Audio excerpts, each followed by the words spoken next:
You jealous old witch. Meghan Markle's furious scream shook royal walls, and now the truth is spilling out. In a moment that stunned the palace and ignited a firestorm behind closed doors, Princess Anne has officially stripped Meghan Markle of her remaining royal title, sparking an explosive private phone call so volatile, aides couldn't keep it secret. Meghan's alleged words? Bitter, raw, and deeply personal. Tonight, we dive deep into the shocking decision from the Princess Royal, what Meghan said in response, and why this private meltdown is now threatening to publicly redefine her legacy. Stay with us, because what was once hidden inside royal walls is now exposed. Before we continue, please hit the like button, subscribe to the channel, and turn on the notification bell for updates. Under a crisp London sky, whispers rippled through the gilded halls of Buckingham Palace. Whispers that would soon explode into a scandal gripping both sides of the Atlantic. It started with a phone call, ordinary by appearance, but extraordinary in consequence. On the other end of the line, Meghan Markle's voice, once celebrated as a modern addition to the British monarchy, rang out not with the grace once expected of a duchess, but with a fury that left seasoned palace aides frozen in place. You jealous old witch. Meghan allegedly screamed, her voice vibrating with contempt. Princess Anne was never relevant. She's just jealous because I outshined them all. These were not words murmured in private or speculated upon by tabloids. They were, reportedly, overheard by stunned staff who immediately recognized the weight of what they had just witnessed. And thus began a royal rupture unlike anything in recent history. A stripping of a royal title, an unprecedented clash between tradition and rebellion, and the resurfacing of a deep-rooted conflict that had simmered behind carefully curated palace doors. At the center of it all stood two very different women. Princess Anne, the stalwart enforcer of royal tradition, and Meghan Markle, the self-styled icon of modern royalty turned media lightning rod. For years, Princess Anne had been seen as the silent backbone of the royal family, while others occupied headlines with drama and spectacle, and worked, often without ceremony, often without applause. In fact, her distaste for spectacle was legendary, so much so that many royal watchers were shocked when she made the bold recommendation, strip Meghan Markle of her remaining ceremonial and symbolic royal privileges. According to palace insiders, Anne had had enough. This moment didn't just erupt from nowhere, it was the culmination of years of quiet resistance and cultural clash. And brought up in the fortress of duty, had long questioned Meghan's glamour-driven image and her alleged sidestepping of royal rules. She reportedly believed Meghan never fully grasped, nor respected, the true weight of monarchy. Meanwhile, Meghan, used to Hollywood's bright lights and public adoration, viewed the royal family's traditionalism as outdated, even repressive. So when this decision was made, steered not from the top by King Charles or Prince William, but from the respected, stoic Princess Royal, it signaled a dramatic shift in palace dynamics. Princess Anne wasn't just a figure in the background anymore. She was drawing the line. The incident unfolded behind closed doors but leaked like water through cracked porcelain. The royal family, always careful to avoid direct public confrontations, found themselves cornered. The timing couldn't have been worse. Meghan and Harry were already facing waning popularity, mounting legal bills, and speculation about the cracks forming in their California empire. Now a public stripping of a title, one of the last threads tying Meghan to the House of Windsor? Royal insiders claimed the decision had been brewing for months. Behind the veil of official statements and smiling photo ops, discussions were intense. And, known for her unwavering loyalty to protocol and a disdain for drama, had grown increasingly disillusioned with Meghan's continued exploitation of her royal ties for commercial and public gain. What began as internal concerns morphed into hard conversations. Should someone who willingly stepped back from royal duties and publicly criticized the institution still hold on to any royal designation at all? Palace staff began to notice a change in tone during high-level meetings. Mentions of Meghan's projects were met with polite but stiff silence. Talks of Sussex branding drew side glances. When King Charles was briefed on the recommendation, his response was characteristically measured, but he did not object. It was Anne who carried the torch, walking into a conference room within the palace and stating, in calm but unwavering terms, that it was time to act. And act they did. What followed was a carefully coordinated, though discreet, revocation process. Nothing flashy. No official press release. Just a quiet communication passed down from the palace to their legal and protocol teams. Meghan's honorary titles, those ceremonially bestowed after her marriage, would no longer be referenced in official royal registers. The message was clear: the royal family was moving on, with or without her. What no one anticipated, however, was Meghan's reaction. Sources close to the palace say that Meghan received the news via phone call to her team, followed by a direct, unofficial call with palace staff. What started as confusion turned into full-blown rage. According to a staff member who has since spoken under condition of anonymity, Meghan unleashed a tirade that could be heard through the phone speaker across the room. She was pacing, the source said. You could hear footsteps, like she was storming through her Montecito mansion. Then she stopped, went quiet, and just exploded. There was no holding back. What stunned many was not just the anger, but the choice of target. Princess and arguably the most respected royal after Queen Elizabeth II during her reign, had rarely been involved in Sussex-related matters publicly. Yet Meghan's fury zeroed in on her with surgical precision. She's irrelevant. She's never been anything but a background act. And now she's trying to erase me. Meghan reportedly shouted. They're all threatened. That's what this is. They've always been threatened by me. Those close to the royal family say this reaction only reinforced its stance. As one aide put it bluntly, this isn't how royalty behaves. It never was. This isn't Hollywood. From the very beginning of Meghan's entry into the royal family, Princess Anne had her doubts. Royal insiders recall and expressing concerns about Meghan's understanding of royal duty. While others rushed to embrace the modern face Meghan brought to the firm and remained cautious. She wasn't swayed by PR narratives or trending headlines. She measured people by how they respected the role, how they served. She doesn't work for the family. She works for herself, and reportedly once said, according to a longtime courtier, this wasn't jealousy. This was duty. And for Anne, duty always came first. In the days following the title stripping, reactions poured in. The British public, long weary of Meghan and Harry's transatlantic accusations, largely sided with Anne. Pundits praised her no-nonsense stance. Newspapers called it a quiet reckoning. Even in the United States, where Meghan has often enjoyed more favorable coverage, headlines began to shift tone. Was this a royal overstep or long overdue accountability? Meanwhile, Meghan's team scrambled. Lawyers examined the legal standing of the title removal, publicists drafted talking points, and friends were reportedly advised not to comment yet. But the damage had been done.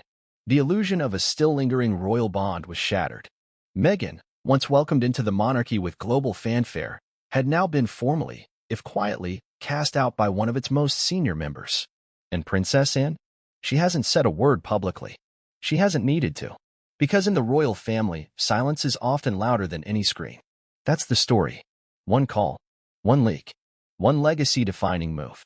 A moment that, despite its quiet execution, shook the royal foundation and exposed a rift that may never be healed. It's one thing to leave the royal family. It's another thing entirely to be stripped, formally and intentionally, of the honorifics and privileges that once tied you to the centuries-old institution. For Meghan Markle, the Duchess of Sussex by marriage, the line between voluntary exit and official erasure had remained blurry for years. Until now.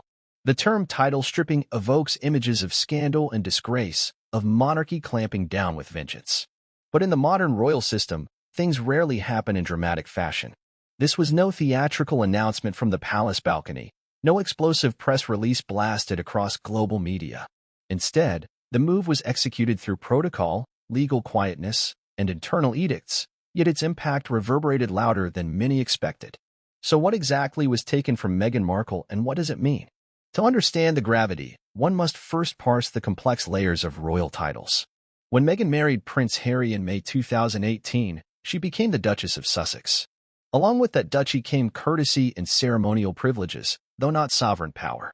Additionally, she was styled as Her Royal Highness, HRH, a designation signaling direct attachment to the monarch. In 2020, when Harry and Meghan stepped down from their roles as working royals, they agreed to stop using the HRH title in practice, but it was never formally removed. They also retained their Duke and Duchess of Sussex titles, albeit stripped of royal duties associated with them. For many, this arrangement was seen as a compromise. Meghan and Harry could keep the glamour of royal identity without the responsibilities. Critics said it allowed them to profit from their former positions while being shielded from the expectations of royal service. Supporters argued they deserved autonomy after the vitriol and racial harassment Meghan reportedly endured while inside the institution. But this fragile balance began to unravel. As the Sussexes embraced Hollywood deals, Netflix documentaries, and high-profile interviews criticizing the royal household, patience within the firm began to erode. Senior royals, long bound to duty and discretion, watched as Harry and Meghan's media ventures increasingly blurred the line between personal brand and royal association. Princess and, among others, reportedly saw it as a violation of the very contract that had allowed them to keep their titles. She believed the Sussexes, especially Meghan, were breaching the unspoken agreement to refrain from using their royal affiliations as commercial leverage. It's within this context that the current title stripping must be understood. The removal is not about taking away land or wealth. Meghan was never granted peerage with legislative power. Rather, this is about symbolism and protocol, stripping Meghan of her ceremonial recognition within royal records, official state documents, court circulars, and certain Commonwealth protocols. According to sources inside the palace, the decision was not made lightly. For months, internal discussions had been underway regarding Meghan's ongoing use of royal identifiers, particularly when appearing in public settings unrelated to charity or monarchy. Her styling as the Duchess of Sussex at Hollywood events, brand partnerships referencing her royal status, and even language and promotional material all came under scrutiny. What reportedly tipped the scale was a combination of two recent developments. First, Meghan's representation at a luxury branding summit, where promotional materials referred to her in full royal styling. Second, alleged attempts by her legal team to inquire about reinstating certain ceremonial privileges for upcoming international appearances. This sparked renewed concern that Meghan was subtly attempting to re-enter the public stage with a royal seal of approval, all while remaining independent from royal obligation. It was then that Princess and, the longest-serving royal behind only King Charles himself, stepped in with a firm recommendation: strip Meghan of any remaining ceremonial or institutional identifiers, and made her case by citing precedent. Royals who had separated from duty had historically relinquished such privileges. Meghan, she argued, had long crossed the threshold of separation. Why then should she retain the trappings of the crown? The decision was made behind closed doors, in a quiet but decisive meeting. King Charles was reportedly briefed afterward and gave no objection. The legal offices prepared the necessary internal documentation, and orders were relayed to departments managing court communications and royal registries. From that point forward, Meghan Markle's name would no longer appear in formal royal programs or be referenced in public events hosted by the palace. There was no press conference, no mention on the official royal website. But the absence was intentional and loud. Royal watchers quickly noticed her name omitted from recent ceremonial documentation. British and Commonwealth institutions updated formal protocols to remove her as a guest of honor or representative. In effect, Meghan had been quietly erased from the system she once joined with such fanfare. What makes this development all the more striking is the person behind it. Unlike previous royal decisions that often stemmed from the monarch or his direct heirs, this came from Princess and, a figure not often in headlines but respected deeply within palace walls. Her involvement underscored the seriousness of the move. This wasn't punishment rooted in personal vendetta. It was a matter of protecting the institution from what was increasingly seen as reputational risk. Meghan's actions, from tell-all interviews to commercial ventures, had become incompatible with the role of a royal titleholder, especially one who had voluntarily stepped back. The firm, as the monarchy refers to itself, saw this not as retaliation but as redefinition. Still, the emotional weight of the act cannot be overstated. For Meghan, this wasn't just about losing a title. It was about being symbolically removed from one of the most elite families on earth. Whatever sense of belonging or legacy she had clung to is now gone. Her children, while still technically titled, were also affected in perception. The glamour, the association, the soft power of royalty, it had been severed. Some critics argue that the decision came too late, that the palace had allowed years of ambiguity, letting Meghan and Harry navigate a hybrid existence that created confusion and controversy. Others applaud the move, saying it was a necessary correction, a line finally drawn in the sand. Whatever side one takes, it is clear that the removal of Meghan's royal identifiers marks a pivotal moment in the modern history of the monarchy. It's a shift toward formality, toward institutional protection, and toward the old guard reclaiming control after years of tabloid storms and media chaos. And as the world continues to react, parsing every word, leak, and appearance, one fact remains undeniable. Meghan Markle's era as a titled royal figure, symbolically, institutionally, and reputationally, is over. Princess and has long been one of the most underestimated figures within the British royal family. She doesn't court the media. She doesn't post cryptic messages on Instagram. She rarely makes headlines, and when she does, it's usually for her tireless work ethic or a well-timed eye roll during a royal engagement. And yet, when the moment came to draw a decisive line regarding Meghan Markle's royal status, it was not the king, nor the heir to the throne, but Princess and who stepped forward with the authority to say, enough. To understand the weight of Princess Anne's decision to initiate the stripping of Meghan Markle's ceremonial royal privileges, one must first understand who and truly is within the monarchy and how she earned that influence. Princess Anne, officially known as the Princess Royal, is the only daughter of Queen Elizabeth II and Prince Philip. Born into a life of royal responsibility and was never one for pomp or excess. While others in the royal household were drawn into scandals, drama, or extensive media attention, and developed a reputation for her straightforward approach to duty. She's known to complete more public engagements annually than any other royal, including during her 70s. Her decades of silent, consistent service have not only built deep respect among palace staff but also positioned her as the monarchy's most grounded compass. Unlike her brothers, Anne wasn't born with the likelihood of ever ascending the throne, but her contribution has been no less vital. In fact, some royal observers argue that Anne is the monarchy's most important figure behind the scenes. She isn't burdened with the spotlight in the same way her brother Charles or nephews William and Harry are, which gives her a unique power. She can act without the intense scrutiny that typically limits the movements of a future monarch. It's this subtle but strategic power that Anne reportedly exercised in the recent decision to strip Meghan of her remaining ceremonial ties. For years, Anne had kept her thoughts about Meghan private. She didn't indulge in media commentary, nor did she issue statements. But among royal insiders, it was known that Anne was not impressed by Meghan's entrance or her exit from the royal household. Sources close to the palace recount early interactions between the two women that were polite but cold. Anne, steeped in the tradition of duty first, was reportedly wary of Meghan's approach to royal life, which many in the firm saw as showy, self-serving, and rooted in celebrity culture rather than constitutional service. It wasn't personal, it was ideological, and believed that one does not join the royal family to be seen or celebrated, but to work. As one long-serving staffer put it, Anne's view was always that royalty is a role, not an identity. Meghan treated it as a brand. These differences only deepened over time. While Harry and Meghan focused on building their media empire, signing content deals and appearing in tell-all interviews, and continued to quietly fulfill hundreds of engagements each year. She didn't speak out, but her silence, cold and unwavering, spoke volumes. Then came the breaking point. While the public was still reeling from Harry and Meghan's explosive Oprah interview, and later, the release of their Netflix series and Harry's memoir, Princess Anne was reportedly among those within the palace who grew increasingly frustrated with what was viewed as exploitation of the royal legacy. Behind closed doors, she began making her concerns known.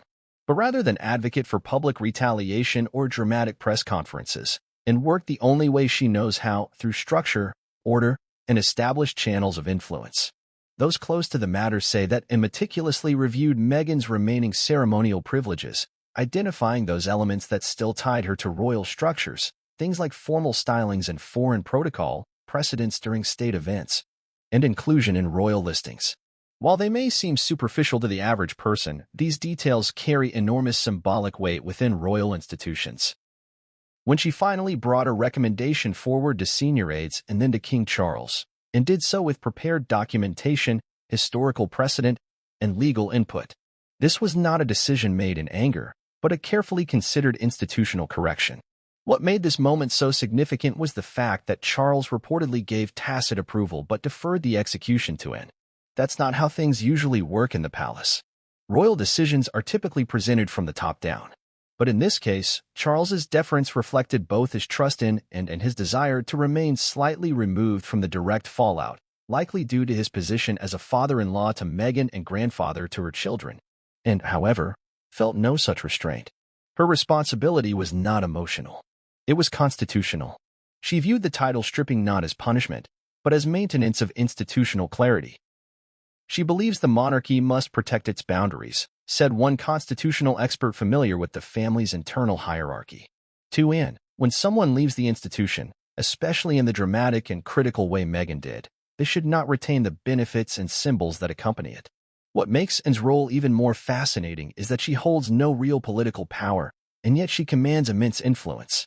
This is a woman who rejected a royal title for her own children to give them a more normal life. A woman who once famously told photographers to naff off when they invaded her privacy. A woman who survived a kidnapping attempt with composure that stunned even her guards. In a family filled with drama, and has always been the calm center of the storm. This steady presence has made her invaluable to King Charles, especially in this new chapter of his reign.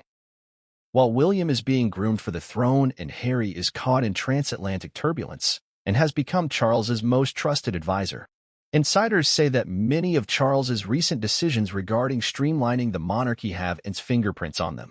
She represents a kind of moral clarity, a link to Queen Elizabeth's era, where protocol and purpose were paramount. In dealing with Meghan's status, Anne's approach mirrored her lifelong character, firm, understated, and without performance. She didn't seek headlines. She didn't schedule an interview. She didn't leak anything to the press. She simply made a recommendation, secured the necessary consensus, and implemented the change. Even now, after the fallout from Meghan's furious phone call, Anne remains silent. She hasn't acknowledged the event, hasn't addressed the reaction, and hasn't commented on Meghan's alleged outburst. But that silence is precisely why the world is paying attention. In a culture obsessed with speaking out, Anne's refusal to engage has become a message in itself. She is not interested in spectacle. She is interested in stability. This isn't to say that Anne is heartless or unfeeling. Those who know her describe a woman of intense loyalty and a dry, razor-sharp wit. But she has little patience for those who treat the monarchy as a stage. To Anne, the crown is not a costume. It is an institution that must be preserved, even if it means making unpopular decisions. And so, in a moment where many expected King Charles or Prince William to take the lead, it was Princess Anne who acted. She didn't hesitate. She didn't flinch. She did what she believed was right for the institution, for the family, and for the legacy of her mother, the late Queen Elizabeth II. That is the power behind Princess Anne. Not noise, but quiet command. Not fame, but force of purpose. And in that moment of reckoning with Meghan Markle's royal identity, Anne reminded the world of something crucial, that real authority doesn't scream. It doesn't tweet. It doesn't demand the spotlight. It simply moves quietly, but definitively. It was a Thursday afternoon in Montecito when Meghan Markle, surrounded by the comforts of her lavish California estate, received a phone call that would send shockwaves across the Atlantic. While the rest of the world remained unaware, inside the palace walls, a decision had just been quietly finalized. Meghan would no longer be recognized in any formal royal capacity. Her remaining ceremonial affiliations were revoked, and the royal registers would now treat her as what she had effectively become, an outsider. What happened next didn't unfold in front of cameras or on social media. There was no dramatic press statement, no confrontational interview. Instead, what followed was a private moment of fury, a phone call so raw and emotionally charged that even veteran royal staffers were left speechless. According to a well-placed palace insider who spoke under condition of anonymity, Meghan's response to the news was instantaneous and explosive. She completely lost it, the source recalled. There wasn't a second of silence after the message was relayed. Her voice rose, the tone turned sharp, and the entire atmosphere shifted. She was pacing the floor. She was shouting. The phone was on speaker, and we could hear everything. One sentence, in particular, reportedly pierced through the walls of the palace like a dagger. "You jealous old witch." The words weren't said with sarcasm or jest. They were laced with rage and resentment. Meghan, according to the source, had just learned that Princess Anne, the quiet but forceful member of the royal family, was the driving force behind the title removal. And Meghan didn't hold back. She went on a tirade, the source continued. She said Princess Anne was never relevant, that she had been hiding in the shadows of her mother and her brothers her entire life. Meghan said, "She's just jealous because I outshined them all. I was global. I was the face of the royal family, and she couldn't stand it." Palace staff, trained in discretion, were reportedly so stunned by the call that several immediately wrote internal reports to document what they had just heard. For the first time in years, the firm, an institution that survives on control and silence, was caught off guard by a royal-level emotional breakdown. But it wasn't just what Meghan said that startled those on the other end of the call. It was how she said it. Those who have interacted with Meghan describe her as typically composed, rehearsed, and measured in tone. But this call, they claim, stripped away that image entirely. She was raw, unfiltered, and deeply wounded. There was more. She accused the palace of always protecting and of hiding her opinions behind closed doors, said another insider. She said, "I wasn't the one who ruined the family. They were already broken. They just needed someone to blame, and they picked me." The words were harsh, but to some within the palace, they were revealing. Meghan wasn't just angry, she felt betrayed. She had spent years defending her departure from the royal family, painting herself as someone driven out by unfair treatment, racism, and institutional resistance to change. Now, with this final act of formal disassociation, she saw herself as being cast as the villain in a saga where she once saw herself as the protagonist. And Princess Anne? She never responded. That silence, steady and unwavering, seemed to infuriate Meghan even more. One of the more cutting remarks, according to the source, came when Meghan allegedly shouted, "Of course she won't say anything. She never does. That's how they win. By saying nothing and letting me look like the hysterical one." This particular line reportedly hit a nerve inside the palace. Royal staff interpreted it not just as an attack, but as a reflection of a deeper frustration. Meghan felt outmaneuvered. She had played her cards in the media, in interviews, and in documentaries. The palace had remained silent, as it always does. But in doing so, it had now acted decisively and left Meghan with no countermove. Still, the story didn't remain contained within the palace. Word of Meghan's outburst began to circulate through unofficial channels. Staff who had been on the call began to quietly talk among trusted colleagues. Within 48 hours, the details leaked to a small group of royal correspondents known for having inside access. Then, inevitably, the wider press got wind of the drama. At first, the story was framed cautiously. Sources claim Meghan was blindsided by the palace's latest decision. But soon, more direct language appeared in headlines. Furious Meghan lashes out at Princess and in shocking phone call, one publication claimed.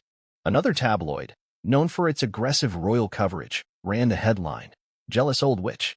Meghan's wild rant after royal title axed." The public reaction was swift and divided. Meghan's supporters dismissed the story as yet another smear campaign. They claimed the palace was leaking to damage her credibility. They called into question the legitimacy of the so-called source and demanded evidence. But for critics of Meghan, the phone call leak became the final nail in the coffin. Social media lit up with comments applauding Princess Anne's composure and criticizing Meghan's alleged immaturity. "This isn't a Disney movie," one commentator wrote. "You can't scream at a 70-year-old woman because she refused to play your game." Even more moderate royal watchers, those who had previously defended Meghan's right to privacy and autonomy, began to question the appropriateness of her response. Many felt that if true, such an outburst proved that Meghan had never truly understood the stoicism required by royal life. Others said the comments toward, and particularly given her decades of silent service, were deeply disrespectful and exposed a long-held disdain that Meghan had kept hidden. Behind the scenes, there was concern, not just about the fallout from Meghan's alleged words, but about what might come next. Would she retaliate? Would there be another interview? A podcast? A Netflix confession? So far, nothing of the sort has emerged. Meghan has remained publicly silent since the leak. Her team has declined all media requests for comment. But according to one American publicist familiar with her camp, that silence isn't retreat, it's planning. She's strategizing her next move, and when it comes, it will be big. In the days that followed, tension continued to rise. Royal commentators appeared on news panels across the UK and Commonwealth nations, debating whether Meghan's reaction was understandable or inexcusable. Some argued that being blindsided by such a significant decision would spark anger in anyone. Others insisted that no matter the circumstances, Meghan's language and tone, especially directed at someone of Princess Anne's stature, was inexcusable. As for Princess Anne, she maintained her famously stoic public demeanor. She continued attending royal engagements, smiling politely, shaking hands, speaking to charities. She never acknowledged the leak, the insult, or the headlines. But insiders noticed something subtle. She was more guarded. Her responses to questions about the Sussexes were even shorter than usual, her tolerance for royal-related controversy thinner than before. And within the royal family, the moment sparked renewed conversations about protocol and boundaries. If this was Meghan's reaction to a private administrative decision, how might she react to future moves? Could this emotional volatility be leveraged against the palace? Were more leaks and media storms inevitable? More importantly, the incident reminded everyone involved just how deeply personal this had all become. What began as a quiet process of reshuffling titles and responsibilities had turned into a personal battle of narratives, character, and legacy. Meghan saw the move as a public humiliation. The palace saw it as institutional housekeeping. But between those perspectives was a gaping chasm, one filled with pain, pride, and the undeniable collapse of what could have been a generational bridge. There's also the broader picture. The monarchy has weathered countless storms, from Diana's tragic end, to Prince Andrew's disgrace, to Meghan and Harry's televised allegations. Yet few incidents have exposed the raw emotional undercurrents of the royal institution quite like this phone call. It wasn't just about procedure. It was about people, with real pride and real wounds. And while Meghan's words may have been private, their echoes are now public and loud. They revealed a truth that no amount of palace discretion could hide, that beneath the tiaras and titles lies a bitter feud, unresolved tensions, and the undeniable fact that for all its grandeur, the royal family is as fractured and human as the rest of us. Within royal circles, discretion isn't just a preference, it's a rule. For generations, the inner workings of the British royal family have remained fiercely protected by an intricate web of loyalty, tradition, and institutional control. Leaks are not common, and when they do happen, they're often vague, timed, and strategically orchestrated. That's why the leaking of Meghan Markle's explosive phone call, specifically her alleged verbal attack on Princess Anne, has shaken not just the monarchy, but also the very people tasked with guarding its secrecy. The big question hanging in the air since the incident first made its way into the press has been deceptively simple. Who leaked the call? To the outside world, the narrative appears straightforward. Meghan received the news that her remaining ceremonial privileges had been stripped, and her reaction was reportedly so intense that staff listening in or involved in the call felt compelled to document and share it. But internally, the story is more complex and potentially more strategic. According to insiders, there were at least 3 senior staff members on the call that day, one acting as liaison from Meghan's camp to the palace, another from the royal communications team, and a third involved in managing royal protocol. All 3 reportedly heard the same words. All 3 remained silent as Meghan's anger played out. But within hours of the call ending, multiple individuals within the palace had reportedly heard a nearly identical version of the events. That's not normal. In most royal procedures, information is passed in a highly structured format, often written and reviewed before dissemination. But in this case, staff members began talking, quietly, and only with people they trusted, but talking nonetheless. By the next morning, the content of Meghan's tirade, especially the now infamous, "You jealous old witch" line, was already circulating through the upper layers of the royal household. One possible explanation is that this was an organic leak, an emotional response from someone who simply couldn't believe what they'd heard. After years of enduring relentless attacks from Meghan and Harry's media campaigns, one staffer may have seen the outburst as final proof that their concerns had been justified. Sharing the call's content may not have been a calculated act of sabotage, but rather a spontaneous moment of vindication. However, several royal observers and former staff members believe something more deliberate may have occurred. "This wasn't an accident," said one former palace advisor. "When leaks come from the inside like this, especially involving a senior royal such as Princess Anne, it's either been sanctioned quietly or it's part of a controlled burn." In other words, this may have been a strategic leak, tolerated, if not directly ordered, to serve a larger purpose. And what would that purpose be? Consider the situation from the palace's perspective. Meghan and Harry have, for years, dominated media headlines with allegations against the royal family: racism, neglect, cruelty, and abandonment. They've done so with slick productions, major interviews, and global platforms. Meanwhile, the palace has stuck to the time-tested tactic of remaining silent.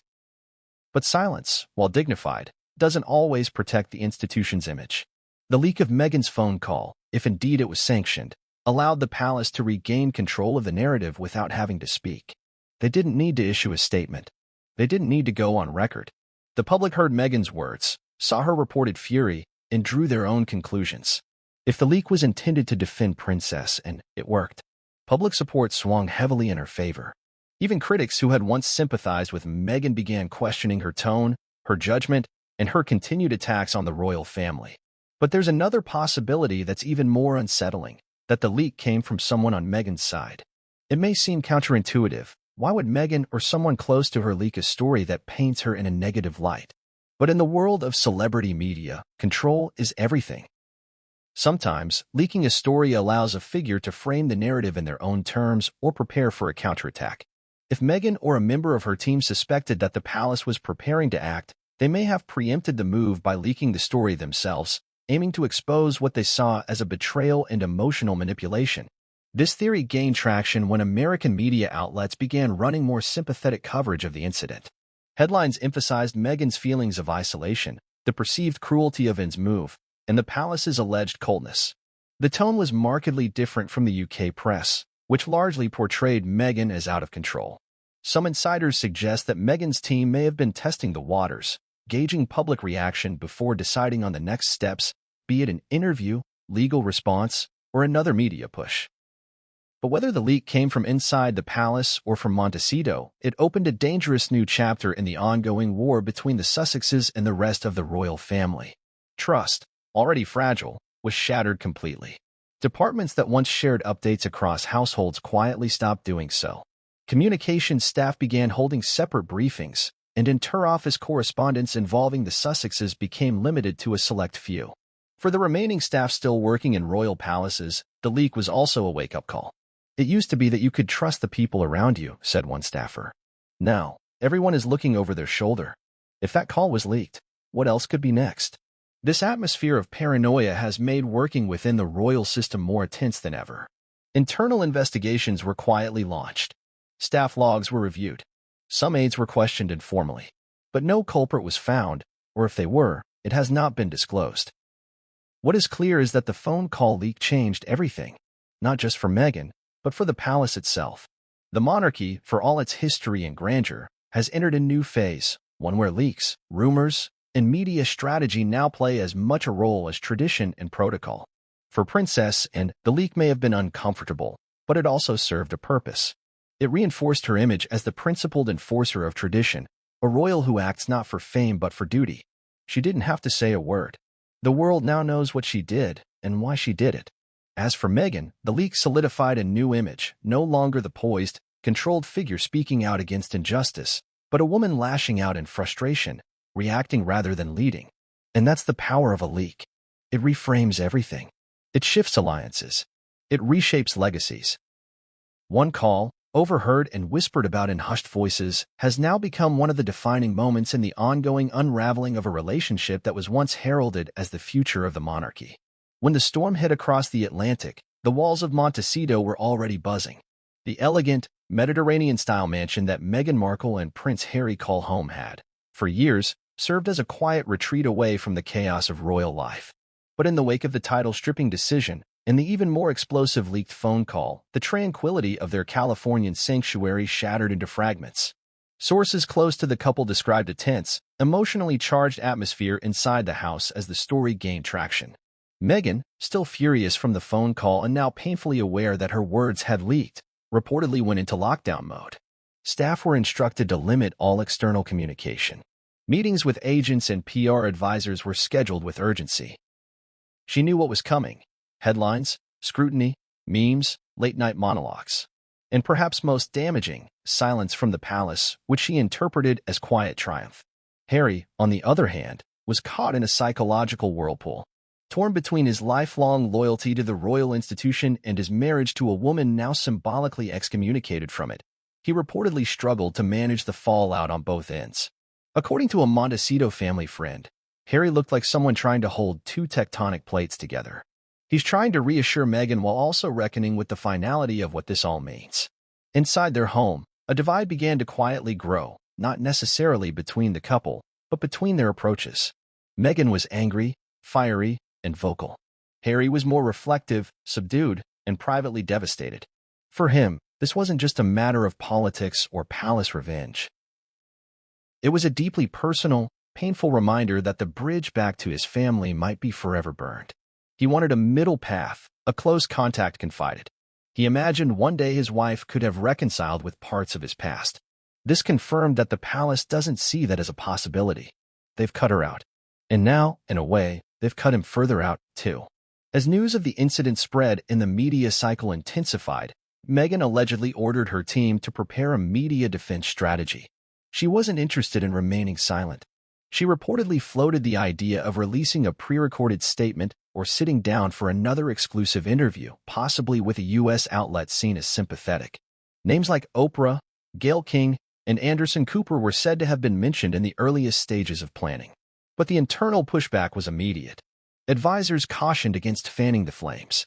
They knew that any attempt to explain or justify the phone call, particularly the alleged insult toward Princess, and would likely be perceived as deflection or defiance, not accountability. The court of public opinion, already weary of high-profile Sussex interviews, might not be so forgiving this time. So the couple chose to wait. Yet even in their silence, they felt the sting. Meghan's branding partnerships, which rely heavily on her image as a powerful but composed public figure, were now under renewed scrutiny. A skincare line collaboration she had been developing with a major West Coast firm reportedly faced delays. There were whispers of hesitation from investors concerned about the risk of associating with a figure currently embroiled in what some called a reputational landslide. The Sussex's Archewell brand also suffered indirect consequences. While their website continued to promote charitable initiatives and positive storytelling, traffic dropped as curious readers turned instead to gossip blogs and royal commentary sites. The media narrative had shifted, and not in their favor. Harry, for his part, took the fallout more quietly but no less painfully. He reportedly reached out to a cousin, one of the few remaining royals he still maintains personal contact with, to gain some insight into what was being said behind palace doors. The conversation was brief but confirmed his fears. The decision to strip Meghan's ceremonial identifiers was final. And worse, Princess Anne had not acted alone. She had the full support of the senior working royals. He was stunned, said a friend who spoke to Harry afterward. He always thought Anne was neutral in all this. That maybe she didn't like Meghan, but that she wasn't part of the inner circle plotting anything. He realized too late that Anne wasn't neutral. She was the executor. This realization reportedly hit Harry like a cold wave. His relationship with Anne had never been warm, but it was respectful. Now, that respect had turned into resentment. In his eyes, she hadn't just stripped his wife of a title, she had symbolically erased her from the family's history. Meghan was no longer part of the royal equation. She had been airbrushed out. At home, the mood turned heavy. Friends visiting the Montecito residence during those days described a home filled with tension. Curtains were drawn. Phones were locked down. Meghan reportedly spent long hours in her home office, cycling between Zoom calls with her legal team and conversations with Hollywood allies. She feared not just the bad press, but that this moment would define her narrative for years to come. She feels cornered, said one insider. This wasn't a headline she could dismiss or twist into a victim narrative. It was her own words, her own reaction, and she knew it. The couple's children, Archie and Lilibet, remained insulated from the chaos. Nannies and security staff were instructed to maintain routine and stability for the young ones. But Meghan was said to be especially protective during this time, canceling a planned play date with another local celebrity family and keeping the children mostly indoors. Publicly, the Sussexes did not respond to the leak. No official statement was released, no Instagram post or Archewell message even hinted at the controversy. But those close to them say the silence wasn't surrender, it was calculation. They're trying to ride this out, said a former PR strategist who once worked with the couple. They know the cycle will eventually move on. But what they're most concerned about now is whether this moment will close doors for them. Not just in the UK, but in Hollywood. That concern wasn't unfounded. In Los Angeles, perception is everything. And while Meghan remains a recognizable and influential figure, several A-list insiders have quietly begun to distance themselves, not necessarily out of malice, but self-preservation. The image of the calm, elegant Duchess was now clashing with a portrait of someone prone to lashing out, even against senior royals like Princess Anne. For Meghan, the decision from the palace represented more than a personal slight. It was an existential threat to her carefully cultivated post-royal brand. For Harry, it was another painful reminder that despite all his efforts, reconciliation may now be impossible. And for both of them, the home they had built in Montecito, once a symbol of independence and peace, had turned into a fortress under siege. As the world grappled with the fallout from Meghan Markle's explosive alleged phone call and the formal stripping of her remaining royal privileges, royal commentators, constitutional experts, historians, and former palace staffers began to emerge with piercing analysis and sobering perspectives. For a moment so steeped in emotion and personal tension, it was these seasoned voices that helped the public contextualize what had really happened and what it signaled for the future of the monarchy. The first to speak out was Lady Sarah Ellesmere, a retired court official who had served under Queen Elizabeth II and previously worked with the Princess Royal. Speaking on a prominent UK talk show, she explained, "This wasn't about personal feelings. Princess and has always been driven by the mission of the crown, not emotion. If she moved to sever Meghan's ceremonial connections, it was because she believed it was the only path to protect the institution's credibility." Ellesmere went on to note that and had reportedly been growing increasingly uncomfortable with the way Meghan continued to be referenced as royalty in global press and branding endeavors. According to her, the incident was a classic example of the royal family correcting the public perception without overt confrontation, a move that aligns perfectly with Anne's long-standing philosophy of duty over drama. Other royal watchers echoed this sentiment. Tom Whitaker, a constitutional historian who's authored multiple books on the monarchy's evolution in the 21st century, noted that ceremonial visibility without constitutional responsibility is dangerous in a system that relies on public trust. He added, when the Sussexes began signing entertainment deals, launching podcasts, and producing documentaries while still holding on to those honorary titles, it created confusion. Were they private citizens or royal envoys? Anne's action eliminated that ambiguity. But not all reactions were purely constitutional. Some experts focused on the human dynamics at play. Biographer Amanda Cavendish, who penned an acclaimed book on Princess Anne's life, described the moment as an inevitable collision between two women raised in opposite worlds, and was born into the expectation of silence, service, and stoicism, Cavendish said during a televised panel. Meghan came from a world that rewards expression, personal brand, and reinvention. The two approaches were never going to merge harmoniously. This clash wasn't about one phone call, it was years in the making. Cavendish argued that Anne's motivation likely stemmed from a need to restore equilibrium within the royal family. After years of controversy, upheaval, and public scandal driven by the Sussexes' choices, Anne acted not as a vengeful aunt but as a guardian of legacy. That said, some experts questioned the timing of the move. Royal commentator Bernard Lawton asked whether stripping Meghan's ceremonial ties now, rather than 2 years ago when she and Harry first left their duties, was more reactive than strategic. "I think the palace waited too long," Lawton explained during a BBC interview. By allowing Meghan and Harry to operate in this gray area for so long, they created a situation where a clean break would always be messy. If they had acted earlier, this outburst, this leak, might never have happened. Others wondered aloud whether the palace should have simply ignored Meghan's use of titles altogether, arguing that drawing attention to the issue only reignited old tensions. However, royal insider Penelope Hardwick pushed back on that view. Ignoring it would have further damaged the monarchy's sense of control, she said. They had to reassert that titles are not trophies to be carted around Hollywood or weaponized in interviews. They mean something. And once the bearer has violated the unspoken agreement to protect the institution, those privileges must be withdrawn. The tone shifted dramatically when the conversation turned to Meghan's alleged remarks during the phone call. Experts found themselves navigating a difficult terrain, acknowledging the gravity of Meghan's reaction while also dissecting the context that may have triggered it. Historian and royal ethics lecturer Dr. Imelda Trigg offered a nuanced view. "We must understand that Meghan likely felt deeply wounded, not only by the decision, but by what it symbolized. She saw this as the palace's final rejection.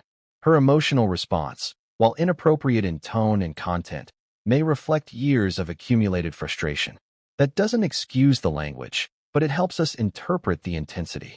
Some analysts, particularly those familiar with celebrity image and media dynamics, framed Meghan's outburst as a potential identity crisis. Simon Clark, a media psychologist who studies fame, argued that Meghan's entire public image had been built on a complex interplay between royalty, activism, and individuality. When you take away the royalty part, Clark said, you leave a vacuum. She no longer has the unique selling point that distinguished her from other celebrities. That kind of existential branding disruption causes panic. The outburst wasn't just anger, it was fear. Meanwhile, more conservative royal commentators were less sympathetic. Longtime royal journalist Malcolm Fryer, known for his critical stance on the Sussexes, was blunt in his reaction.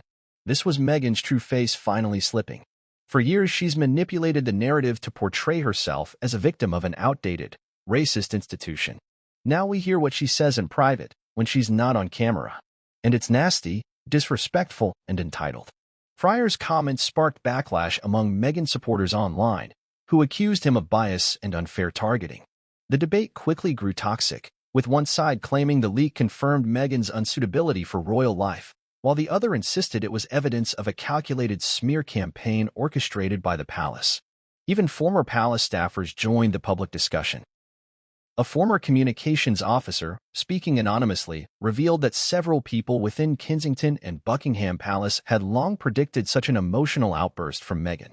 She never really integrated, the staffers said. There was always a feeling that she resented the hierarchy, the protocol. She wanted to change things, not adapt to them. Eventually, something was going to give, and just happened to be the one who finally said, enough. This perspective aligns with that of royal PR strategist Fiona Bexley, who believes the palace had been preparing for this outcome for quite some time. They knew she'd react, Bexley said during a segment on Royal News Network. That's why they didn't do it publicly. The decision was made quietly, almost surgically. They removed her from the system without creating a public confrontation. But the reaction proved them right. Meghan made herself the story again, and not in the way she intended.